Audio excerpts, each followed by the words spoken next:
စေးကြောင်းတက်ဖို့အတွက်နနာလိုင်းစီကနေတက္ကသိုလ်ပညာသင်စရိတ်ထောက်ပံ့ခွင့်ရရှိခဲ့ကြတဲ့ကျောင်းသား2ဦးနံပါတ်1မောင်မိုးရန်အောင်မောင်မိုးရန်အောင်ကတွန်တေးမျိုးနယ်ကဖြစ်ပြီးတော့ငါးဘာသာဂုဏ်ထူးရရှိခဲ့တာဖြစ်ပါတယ်သူ့အနေနဲ့ကျူရှင်မယူဘဲအခုလိုဂုဏ်ထူးရခဲ့တာဖြစ်ပြီးတော့မိဘကမထောက်ပံ့နိုင်တဲ့အတွက်စေးကြောင်းဆက်တက်ဖို့ရာအတွက်အခက်အခဲဖြစ်လို့နေတာပါ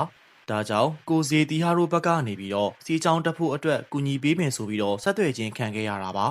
သားလေးရဲ့အမှတ်ကစေးကြောင်းမိခဲ့ရင်ပညာသင်စရိတ်ကို6နှစ်လုံးစာထောက်ပံ့ပေးသွားမှာဖြစ်ပြီးတော့အခြားလိုအပ်ချက်အားလုံးကိုလည်းပံ့ပိုးပေးသွားမှာပါ